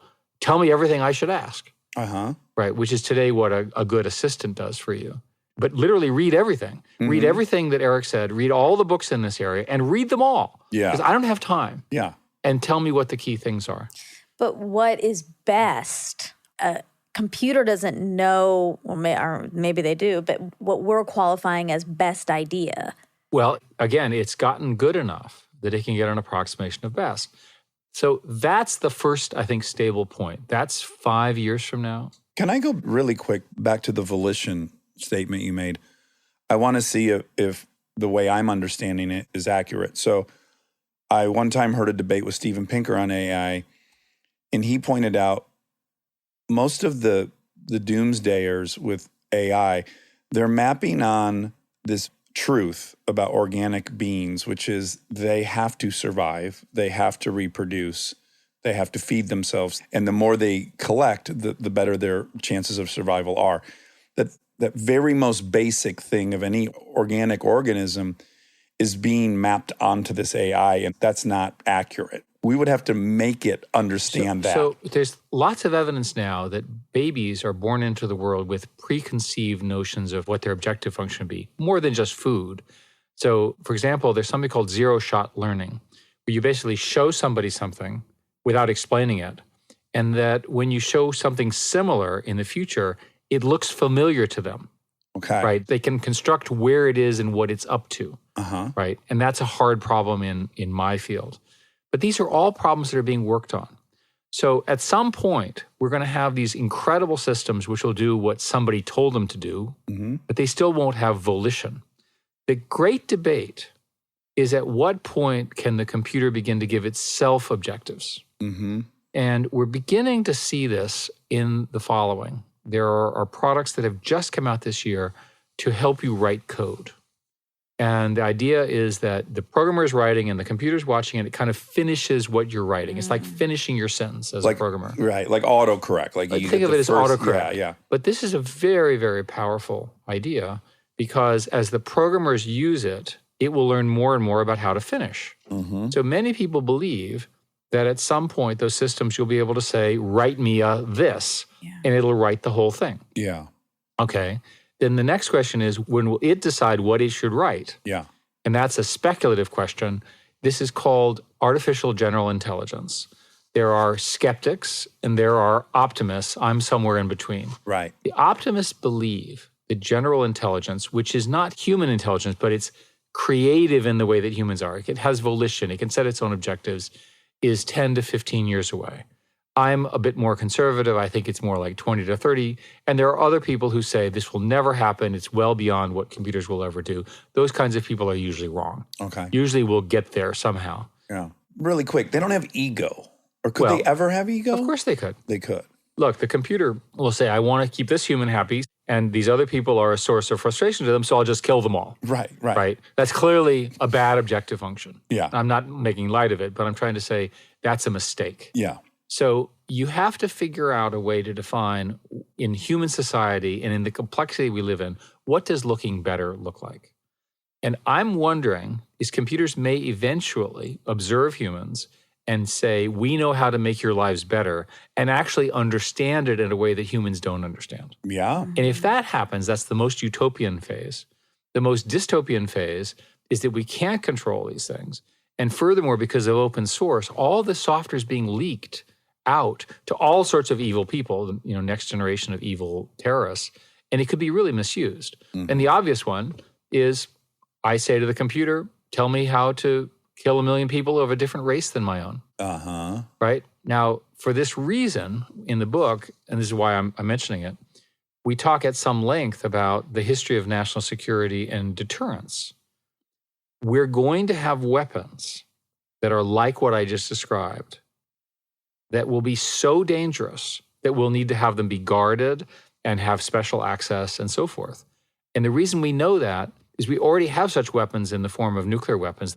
Unlike nuclear, where the enriched uranium is difficult to get, the thought experiment is imagine if nuclear stuff was free. Well, we'd all be dead. Trust me. Yeah. Because the evil people would have sort of taken this It outcome. only takes 0.001% of evil people to kill. Yeah, it only takes a few for these mega scale weapons. And so we have to be very careful as we build this technology to put in the necessary restrictions so that they're not misused at scale. Just saying the machine can never kill is not going to work because we're going to use it in military applications. Well, first place, who would you say it to? Right. So in programming the computer, you have to say rule 1, don't kill anyone. This is the Isaac Asimov 3 laws of robots, don't harm anyone. But the fact of the matter is that in the military, they are in the business of killing combatants. Right. And having worked for the military for 5 years, we call the Defense Innovation Board, they're very straightforward about it. Right. We are proud. This is our mission. We're defending our country. And if necessary, under the laws of war, we will attack enemy commandos and kill them. Yeah. And they're not apologetic about it. Right. So they're clear of their mission and their principles are high. I say this with respect. So they're going to build systems which will allow them to do that more accurately. Right. I would argue that one of the things about current conflicts, and people don't want to hear this, is that the vast majority of the deaths are actually non-combatants. Right. And that's terrible. Yeah. Meaning like when we drone strike, so for most example, generally more civilians go down than the target itself. The target identification problem is a really hard problem. Mm-hmm. So let's imagine that a good outcome of AI is the weapons are highly targetable. Mm-hmm. But you still have the problem of who gets to decide who to launch them. Yeah. So we're clearly going to have more accurate weapons. We say very clearly, both in this commission report I did as well as in the book, that the issue around computers deciding to do attacks is really problematic. And I'll give you an example. You're on a ship and there's a missile coming. The AI has figured it out, but you can't see it. It's not on your radar and it's coming fast. It's hypersonic. I think in the book you say you've got 24 seconds. Right, 24 seconds. Now, would you, Dax, would you press the button or would you count down? In the movies, they count down. Me, I just press the button. Right. I'd panic. Yeah. That's who I am. Yeah. So how do we deal with that? And one of the discussions that I think we should be having, and we say this in the book, is we need to have some agreements about launch on warning. That is this sort of any kind of automatic launch, automatic attack, decisions faster than human time is destabilizing because it leads the other side to think it has to destroy it. It's too dangerous to allow this to exist. Yeah. If you look right now, there's this lengthy conversation about whether the enriched uranium in Iran should be destroyed ahead of its use. Yeah. Right? Yeah. And there's all sorts of issues. In Israel, they spend a fair amount of time, they don't admit it, but I think it's fairly agreed to, that whenever something that could threaten Israel shows up in Syria, they use special agents and they go and they destroy it and so forth. And then we had the great Siemens software we wrote to mess with the centrifuges. Yes, the allegation that Israel and America did that. Yeah. We must start now talking specifically with China, but also with Russia about appropriate restraints. Kind of like a Geneva Convention. Some agreement. Yeah. So when a country launches a missile, whether it's a missile test or a civilian missile such as SpaceX, all the other countries are notified. And that's because no country wants the other one to think it's attacking him. Sure. And the other countries use that as an opportunity to train their surveillance systems to watch the launch. Mm-hmm. So that's a good example where we have an agreement among untrusted parties that de-escalates some of the worst possible scenarios. Right. So we've got to have some rules. So for example, when there is a cyber test in China and it goes awry, there better be a phone call from China to the United States saying, sorry guys, Yeah. not intended. Don't come back after us. Yeah, but in light of Wuhan, it's just like we just had an experience where they didn't do that with us. That is correct. They didn't give us a heads up. Imagine if we, the country, had gotten a phone call in late December saying, look, guys, this thing's going to get out of hand. Yeah. We've been modeling it. Get yourselves together, and collectively we can respond to this. That's an example of an emergent event. So you have AI, which both speeds things up. It also creates emergent events that we don't expect. Uh-huh. Holy smokes, man. The stakes are just so high, and I agree with your assessment that this will be another Renaissance or Enlightenment. This will be some period that's looked back on. Should we make it? We'll make it in some form. What I would say is that the opportunities for AI and the platforms that we're building are so enormously exciting. There is a drug called Halcyon, and we profiled this in the book. It was designed by some SynBio people at MIT and some computer scientists. And what they did is they trained the model on what they knew about antibiotics. That was straightforward. Then they asked the computer to look through 100 million chemical compounds to figure out what the compounds did, which nobody knew, and then figure out whether they would produce an antibiotic response. It learned all of that on its own, something humans could never do. And then it produced 10 candidates for drugs. Get out. Of antibiotics. Oh my God. This is the best part. It then took another network and looked at the characteristics of the existing antibiotics, and it said you have to be as different as possible. And that produced one. Okay. Now, this one appears to produce a broad-scale antibiotic reaction for people who have antibiotic resistance. Yeah. The number of lives that are saved by that is enormous. Over and over and over again, DeepMind and the University of Seattle Baker Lab just released the details of how proteins fold. Proteins fold in a particular order, and the way they fold determines what they do. So predicting protein folding has been the holy grail. This is a discovery worthy of a Nobel Prize, because based on knowing how proteins fold, then all of a sudden a whole nother set of drugs and chemicals and so forth can be made. It's similar to CRISPR in biology, which allowed us to do editing and so forth. So these are things that humans could never do. Yeah, you posed the question in the book, should a Nobel Prize come out of this? Does the AI receive it? Do the people who ask the AI the question receive it? Like, where are we at there? When AlphaGo won, I was in AlphaGo in Shanghai when we won against the human. This was 2017. And the Chinese were so upset that in the middle of the match, they shut down the national television of the match because they were losing. Because they always thought that they were winning. What was interesting afterwards is I thought, what could I do to acknowledge this occasion? So I took the 18 top people who worked on this, and we all flew to the data center where this computer was, and we found it, and we put a plaque on it to honor it. And obviously it's a humorous story, but we also spent a whole day talking to each other. About what had been achieved and so forth. And I'm very proud of that visit. But who do I give the plaque to? It's a team of humans, and it's a computer. So we put the plaque on the computer. And we found it in the middle of all the racks of computers that were doing work. And by the way, it was 3 or 4 racks of computers in a huge data center. This shows you the power and also the peril of these things. That's the positive. The most likely dystopian case is a case where we don't get this addiction problem under control, that the computer systems are built around addiction, and they drive us insane. Attention, crisis, issue, so forth and so on. Well, if I can interrupt you, what you said at the beginning of this, which is in this even Yuval Harari future where we're all just pleasure seekers in a virtual reality, everyone can have status. Everyone can be the winner of it. It'll be bullshit. It'll be fake status, but certainly the algorithm could make you feel like you're chipping away and gaining all this popularity, but all the popularity is a bunch of other bots. You can imagine all sorts of dystopian scenarios. So you're popular in the metaverse of this rack of computers, and you're unpopular in the other metaverse. And so forth.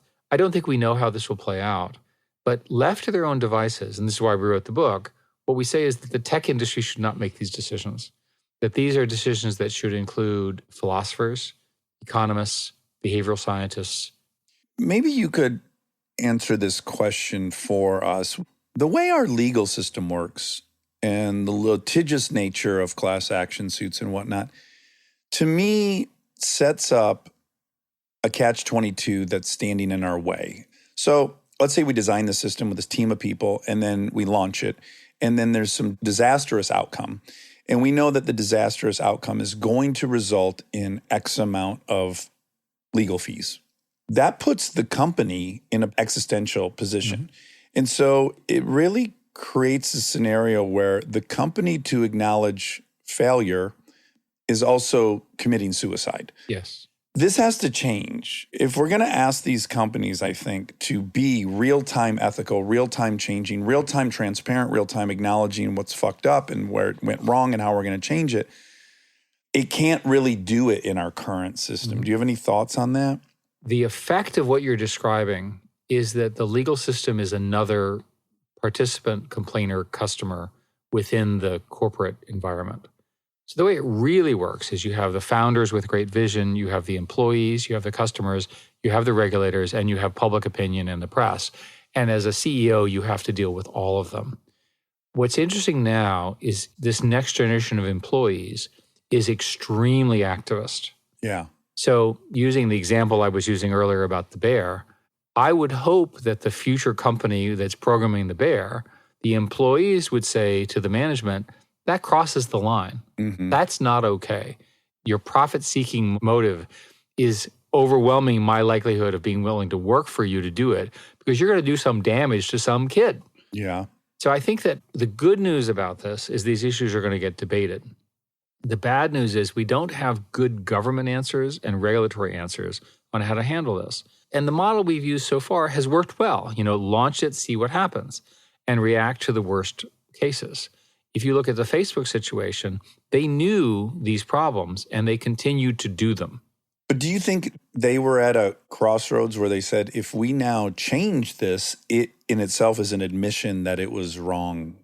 There's always that concern because if you're a CEO and you say to the audience, to the shareholders, we've decided to lower our profits because we want to change this, you will get sued by shareholder derivative suits. Right, both sides. Even if it's the right thing to do. So it takes an awful lot of Kevlar on your vest in order to do these things. The great companies and the great leaders will do it. A lot of people are not going to do it. By the way, this is great. I really... thank you. I'm can loving this.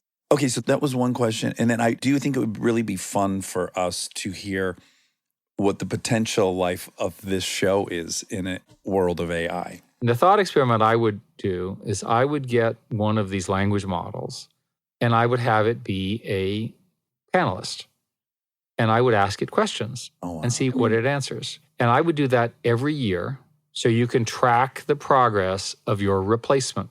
Now, what you're going to discover is that if you ask it the right question, it gives an incredibly interesting answer, but it still requires your volition. It won't drive the conversation. And so you'll sit there and say, that is the most frustrating guest. I have to ask it precisely the question, and it gives me a great answer, and otherwise it just waits.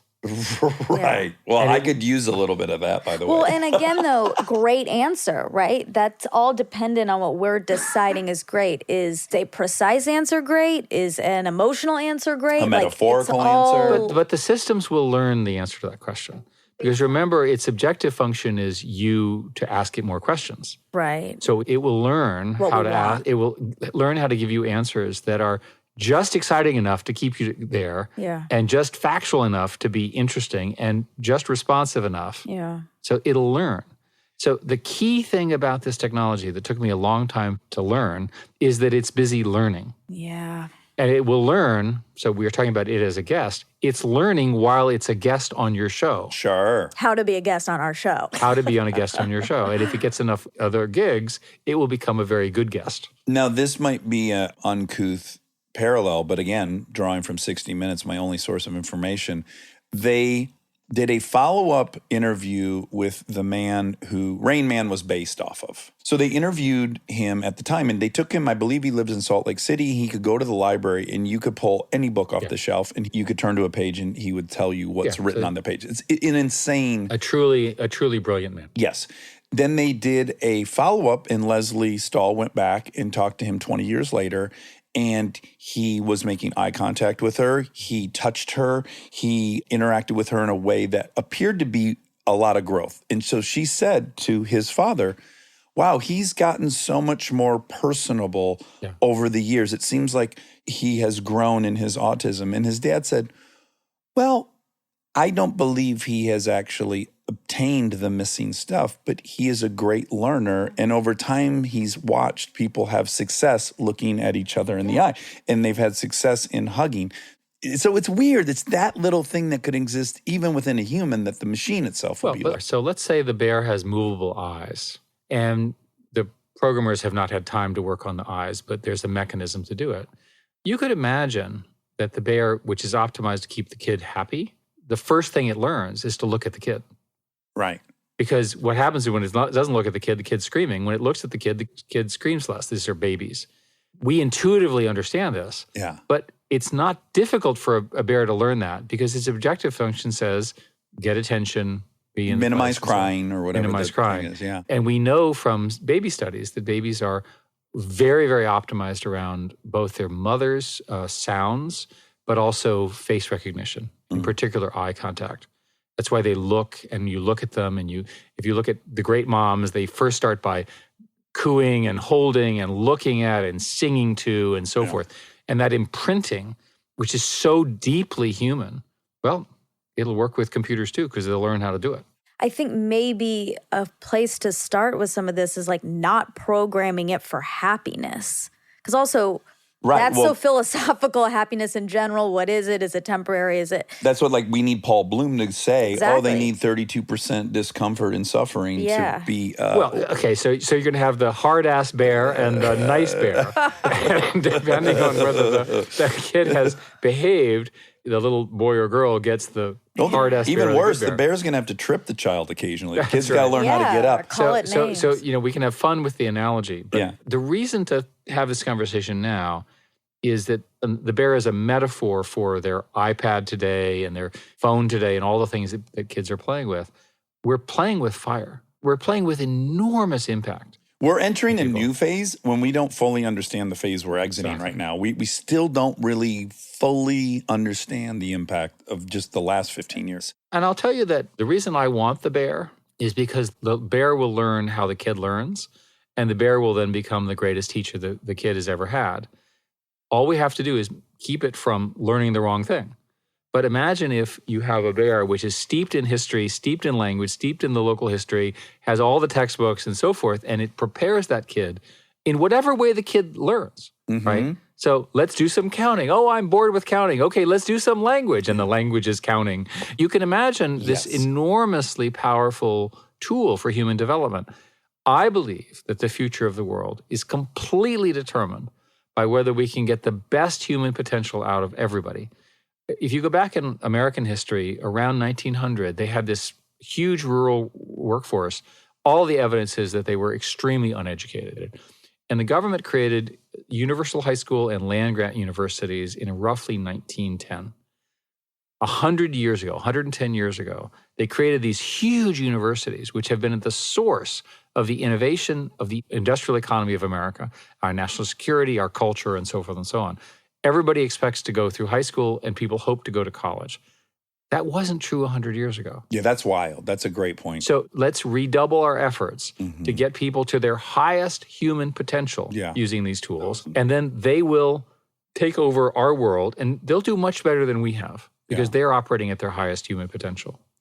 Okay, my last question for you is a philosophical one. I was reading Notes from an Underground, and there's a whole chapter, and I don't know what year that book was written, but in the 1800s or turn of the century.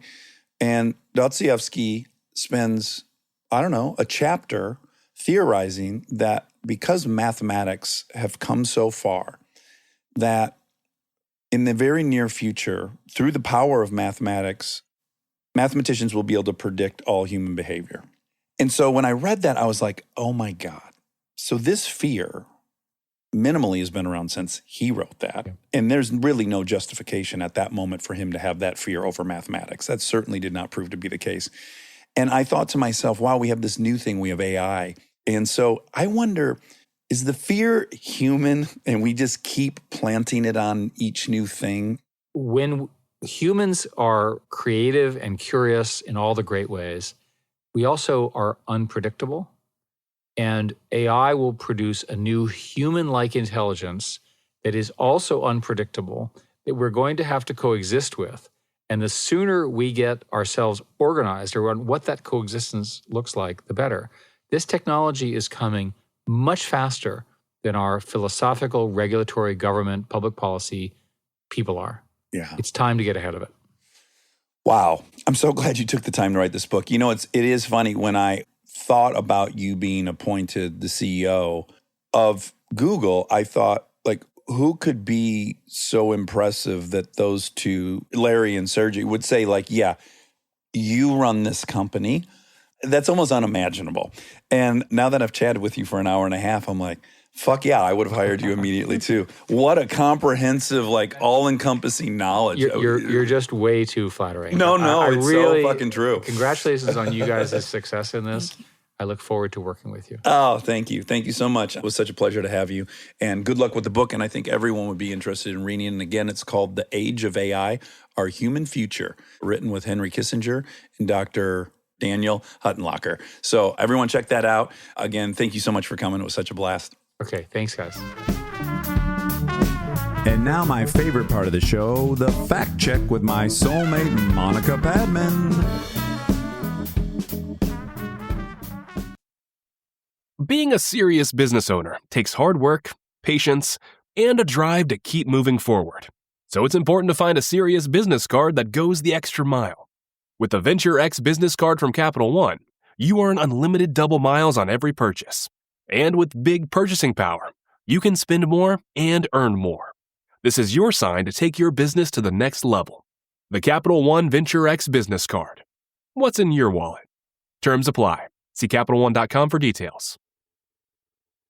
Hi. Okay, so fact check, cross-continental. You're on one side of the divide, I'm on the other. That's right. I'm home for the post-holiday season. I'm home with the fam. They're recovered.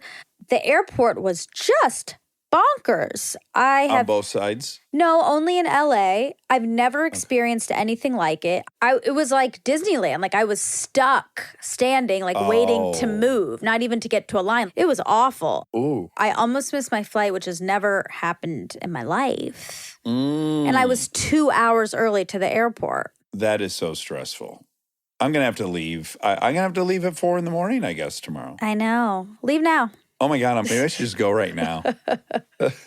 I'll do it. Otherwise, how was your travel? Do you feel like you contracted COVID in transit? Well, I don't know because there were so many people.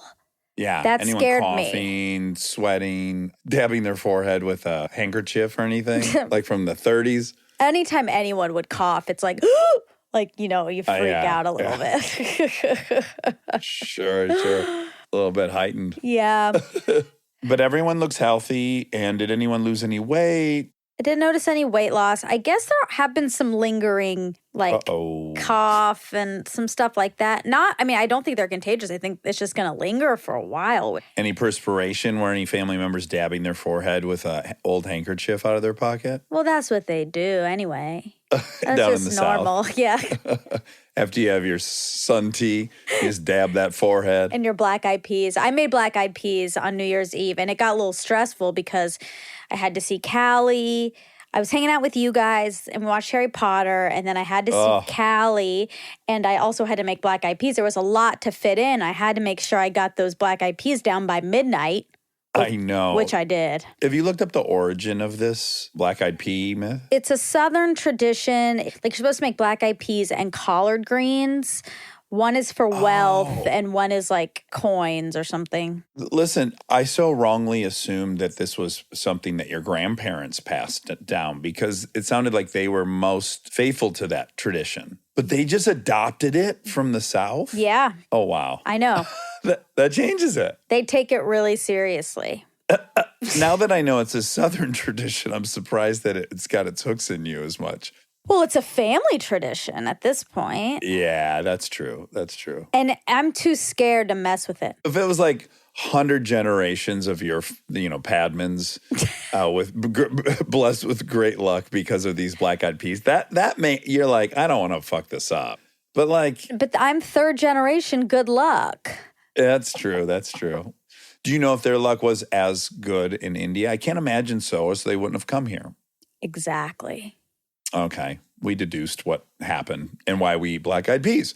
We got it. That's right. And I struggle because one of my resolutions is no food waste. But I made a lot of black-eyed peas not really on accident. It was like I had to because I had the whole bag. But I urged you to make 5 beans? I know, but then I thought I'd have to... Like you were on your tiny cooking show.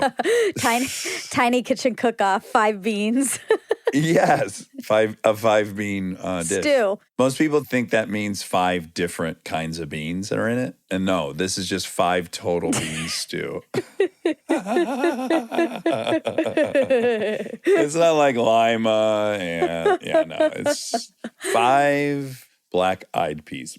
I'm going to make more beans this year in general because my chef makes beans. She loves beans. And a lot of people I know who are into cooking make beans a lot. It's like a thing that shows you're a good chef. If you can make those tasteless little dollops of turd taste delicious. Look, they're magic, man. You think I there's love a difference beans. between baked beans down at down in Austin there. Yeah. You know, we had all those great barbecue baked beans. And then dal, that's so different. That's There's so bean. many kinds. Yeah, that's a mung bean. Uh-huh. So easy on your system. Yeah, remember when you were on mung beans for like 2 weeks only?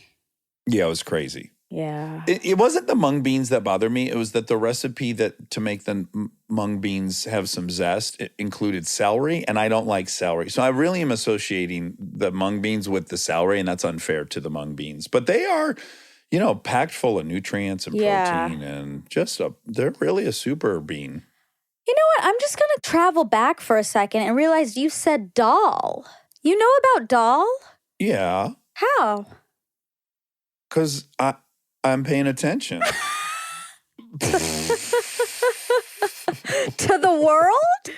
Yes. Oh my God, I didn't know you were listening so much. I try. I give it my all. That's an Indian dish. I know. Good job, Dax Shepard. Transformation is 3% complete. You're on your way. Fuck, I can't wait. Tell us about your birthday. It was yesterday. Okay, my birthday was yesterday. And it was just fantastic. Fantastic. Went down to Charlie's gym and worked out with Matt and Ryan and Charlie and ate steak burritos. Oh, was it fun? What a perfect start to the day. And then I leisurely drove home and I took the Roadmaster, which I don't drive a lot. Birthday car? Birthday car, and I laid rubber everywhere I went because it was my birthday. And I got home and resumed Harry Potter, started a second Harry Potter, played spades, had Houston's, went in the hot tub. Holy smokes. It just doesn't get better than that. All my favorite things. Yeah. It was a really, really pleasant and relaxing birthday. I do think the armchairs should know that now you're super into Harry Potter. Like last they have heard, you barely know anything about it, and now you love it. I loved that first one. And then we got into the second one, and there were some characters I was confused by. I don't know why there was an animated slug that was around him all the time who was messing things up. He's supposed to bring him things. Are you talking about Dobby? Yes. Yes. Dare you call him an animated slug? That's way worse than me calling Hufflepuffs or doo-doo-doo. Well, listen, I thought it veered into the Jar Jar Binks a little bit. Like, I was like, you have this amazing cast of characters, humans that I love, and I'm seeing these 7-9-minute scenes with this animated blob. And I got a little frustrated with that. This is sacrilege. What you're doing right now is he's like the most Edit loved. it out. He's Is he really the most loved? Yeah, he's one of the top 3 most loved characters in the series. And you'll learn why. You just got to keep going. Okay. Yeah. Okay, great. I will. It's interesting to imagine I was trying to do it while we were watching it. And I'm like, you're very Hermione. You must have felt some kinship. Or that must have been an easy protagonist to like relate to in a book. I mean, parts for sure. But it's hard because she's a kid in those movies. And when I was a kid, I was not like that. Like, I would never raise my hand. I would never want to be called on in class. I was not a know-it-all. I was like really trying to blend.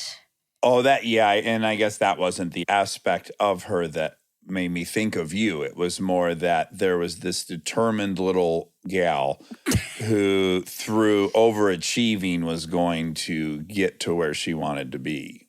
Oh, that's in the club that she wanted to be in. Oh, I see. Yeah, I am her. There we go. Hermione. Again, this goes right to the problem we always deal with. Slim pickings for females. I you know, when you're it. watching with all the guys, like, you know, we got 6 or 7 male leads we could choose from. You got the old ass teacher who's a cat, and then you got Hermione, to my knowledge. Is there another female in the franchise? Yeah, there are, and more pop up. But yeah, none that I feel super major kinship to. There is an Indian character. She's superfluous and Oh, expendable. yeah. Did she get blasted by some magic at some point? Not that I don't remember actually. I don't remember if she perishes or if she thrives. I just don't remember. Okay. All right then. But I'm really happy that you're getting on board so you can relate to me more. Yes, I love it. Well, and then on that same topic, when we both return from our sojourns, we're going to season 2 of Cheer. I can't wait. Oh, I cannot wait. I started it again last night so I could like get pumped up. yeah. And I talk about characters I feel a kinship to. My goodness. I just know that world so deeply and I miss it. Boy, I wonder if I could, because I'm going to bring the rig with the batteries. It is feasible that we could do a fact check with Aaron and I while we're in the ocean. Oh, okay. All right. That scares me a little bit, of course, because I'm Hermione. Naturally. What if you drop it and we ruin the whole thing? Yeah, high risk. That's why, I mean, look, if there weren't some variables that could end in disaster, it wouldn't make for a good experiment. That's why we would do it. All right, like TBD. me and Aaron doing a fact check from the bed. Oh, okay. Okay. We've seen that. Yeah. BDDT. This is kind of a ding, ding, ding, high risk, high reward, because we're talking about Eric Schmidt, Googie Oh my gosh. Hauser. Douglas Hauser. And then ding, ding, ding. Doogie's the name of that little slug? No! What is it? Soggy? Dobby! Close. Dobby Hauser. You called him MD. soggy. If I was with you, I would have to punch you because he's so Oh. lovable and I'd have to stick up for him. Okay. Yeah. All right. Well, to me, it seemed like having a dog that talks nonstop. You're like, well, this is part of being a wizard. I got to have this dog. Man, this is a bad part of being a wizard. Always talking to this thing. He never understands anything. I don't know. You got to continue. I think I got commitment anxiety while I was watching the relationship. Okay. Yes, Eric Schmidt. I really was blown away with the totality. The comprehensiveness of the knowledge was intense. Yeah, there are just so few humans like him. Yeah. What are you looking at?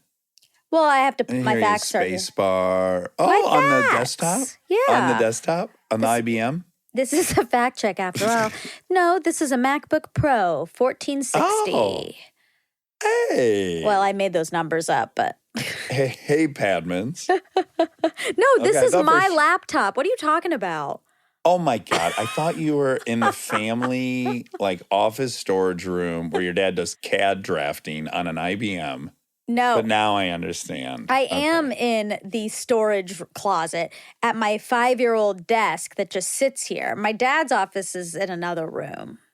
Okay. All right. And I've been here for 5 minutes and I already got a piece of jewelry. Oh, was that one of your presents? Did you guys exchange prezzies? Oh gosh, we did exchange prezzies in the worst way. They're just boxes, just like here's some. Oh, geez. Here are your was your mom boxes. using her decorative bags? And she didn't even do that this year because it's post Christmas. It's a mess. She just gave me the boxes as boxes, like that were shipped. It also may have gotten back to her that you're disapproving of the bag. So she's like, oh, you want to see no effort, motherfucker?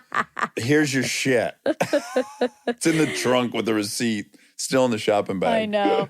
No, she did really good. She gave me a good surprise gift, which was my amber oil, which is my perfume of choice. Oh, she's paying attention too. She is. And no, this ring we found in my old jewelry box. It was my mom's. She gave it to me, I guess, when I was young. And then I put it in an old jewelry box, never to be seen again till this day. Oh my God, reunited. And it feels so good. So good. You're too young to remember these commercials. In fact, I bet they stopped airing before you were even alive. But first of all, do you know there was a hit song that went, Reunited and it feels so good. Of course I do. Okay, great. So there was a wine beverage called Riunite. Uh-oh. Yeah. And I'll give you one guess at what the commercial was. Reunite and it tastes so good. Oh man, you're so close. Well, it might have said it tastes so good. It definitely said Reunite, whatever. And then they just, that was their commercial. Reunite. It feels so good. I think it feels so good. Oh my God. I think they were letting you know like a buzz is coming. Like, fuck the taste. You're not buying Reunite for the taste. You're buying it for the cheap buzz. I think, again, don't sue me, Reunite. I don't even know if that's a real company. It doesn't sound real.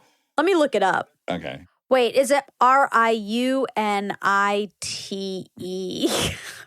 Oh, so classy. It's a So many brand. vowels.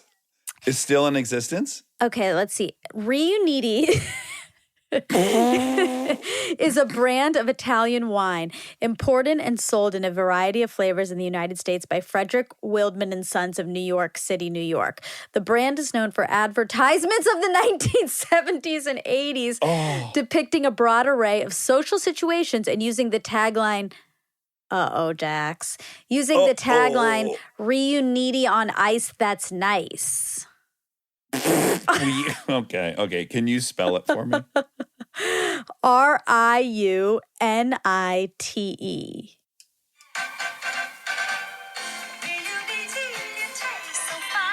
Oh.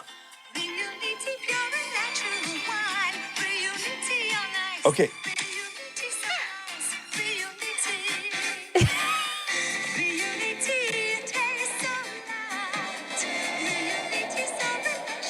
I guess that's not what I was saying, is it? Not at all. Or was it? No, well, no. at first it sounded like you were right, and then as it went on, no. It sounded worse. Yeah. But that was a new one. Oh shit.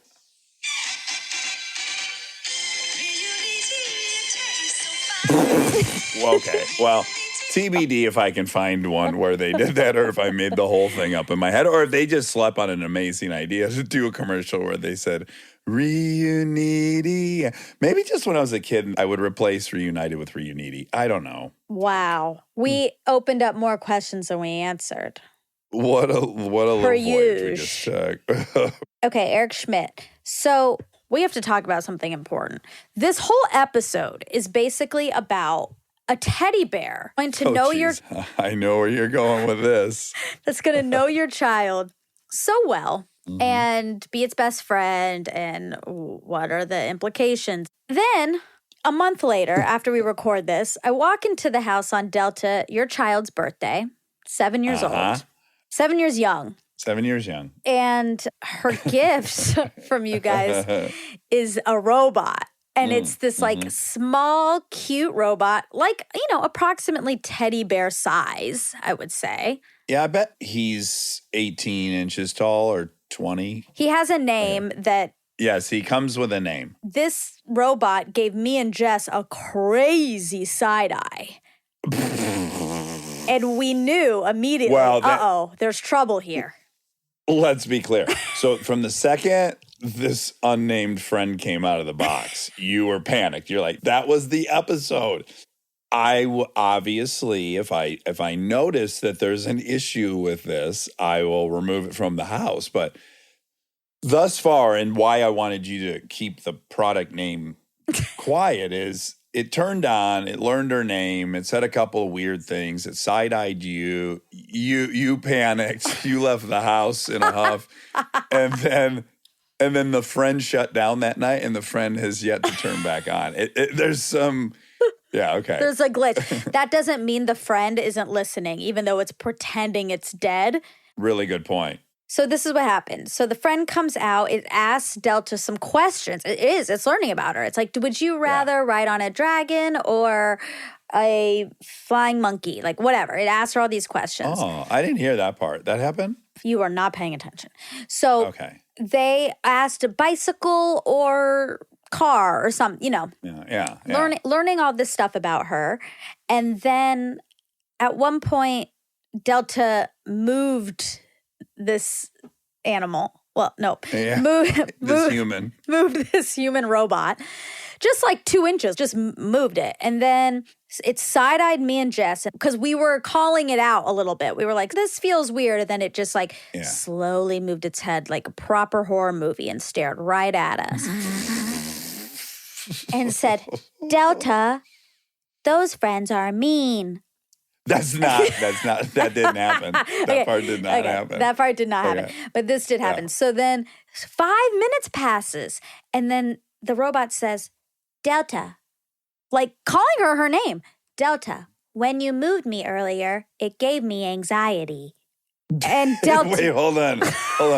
I'm serious. Well, right, because Delta had moved the friend to an unstable surface. It wasn't like flat. So it was like trying to tell that the friend's about to get broken if she doesn't relocate her to terra firma. It's using emotion. It's not saying, Delta, you can't move me there because I'll break, because I'm a toy. It's saying, Delta, I have anxiety when you do that. And she was like, oh, I'm sorry. And I was like, Delta, you don't need to apologize to that. That's a robot. Well, but okay, so now I'm going to defend the robot. So if in theory, the goal is to teach your kids how to communicate their emotions. I know. Right? I know. That's the goal. So in essence, like if I put Delta on the top of a coffee table, which is where this friend was, and she said, Daddy, it's too high up here. Don't put me here. Yeah. I would say, it's not too high, honey. It's 12 inches. You can't get hurt. Like, now we're talking about what is too high and what's not high. If she said, Daddy, I have anxiety up here, I go, okay, let me help you down. Like, if she gets to, like, owning her feeling about the situation instead of it's too high, or all these objective things that dodge her sharing an emotion, in theory, that's good. Now, should it come from a robot? Exactly. No. That's my point. Yes, I understand. I know. I know she needs to learn emotion. And so, And that's. So if her friend communicates like what's going on with it, which is why it desires some help, that's not a terrible thing to observe your friend do. But that makes me scared because it's not real. That robot does not have anxiety at all. It's a robot. Right. It is also teaching her some codependency. And I don't want her to have that kind of attachment to something that's not human or real. At the end, we were leaving. Jess and I were leaving because it was getting too scary. And she was just staring at this robot. And I was like, Delta, we're leaving. And she just kept staring. And I was like, Delta, you have to prioritize real people. Let me ask you this, though. Real quick question, then I'm done defending the unnamed friend.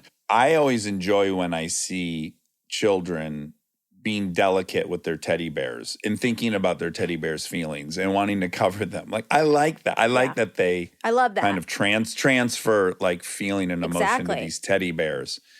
The teddy bear is just as inanimate as the robot is. No. Well, it's actually more inanimate than the robot is. That's my point. The teddy bear isn't doing anything to cause an emotion in the kid. The kid is having emotions around that thing and feeling protective and projecting and doing all kinds of stuff, which is sweet and lovely. But the teddy bear isn't saying, you aren't taking care of me well. Yeah.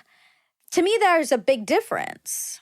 All right, yes. And I'm going to say one more positive thing, and then I'm going to say a negative thing, which is, so get ready for that. Clear out your schedule. More broadly, I would love for my kids, when they handle anything, to do it with intention and awareness and take good care of things. That's another thing I personally think is like a virtue. When people they want something so bad, they save up all this money, they buy this thing, and then they let it rot immediately.